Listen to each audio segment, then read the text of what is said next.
প্রতিশোধের আগুনে জ্বলছে ইরান। তেহরানের বিলবোর্ডে শোভা পাচ্ছে খোলা কফিনে শায়িত অবস্থায় মার্কিন প্রেসিডেন্ট ডোনাল্ড ট্রাম্পের ছবি, যেখানে ইংরেজি ও ফার্সি ভাষায় ট্রাম্পকে হত্যা করার বিভিন্ন স্লোগান লেখা।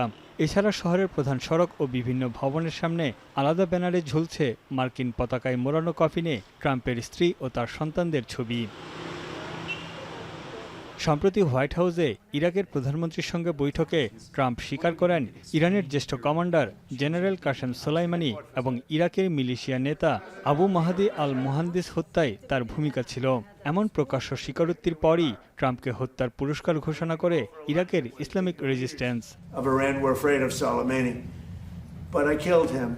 ইরান সমর্থিত এই সংগঠনটি এক বিবৃতিতে জানিয়েছে, ডোনাল্ড ট্রাম্পকে হত্যা করতে পারলে পুরস্কার হিসেবে দেওয়া হবে ১২৩ কোটি ১২ লাখ টাকার সমপরিমাণ অর্থ।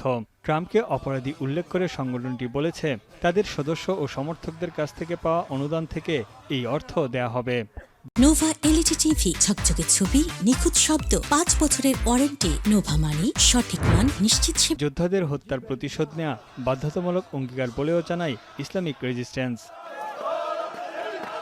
২০২০ সালের ৩ জানুয়ারি মার্কিন ড্রোন হামলায় নিহত হন ইরানের মেজর জেনারেল কাসেম সোলাইমানি।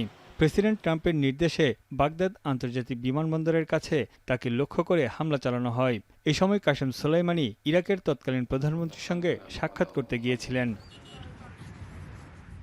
গেল মাসে ইরানের পররাষ্ট্রমন্ত্রী আব্বাস আরাকচি সুলাইমানির হত্যাকাণ্ডের শিকার স্থানটি পরিদর্শন করেছেন। এই সময় সেখানে নিহত নেতার প্রতি শ্রদ্ধা জানায় তেহরানের প্রতিনিধি দল।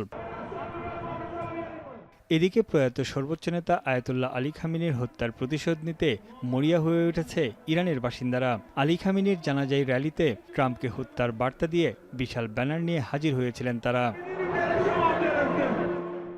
তানভীর জনি, এখন বিশ্ব।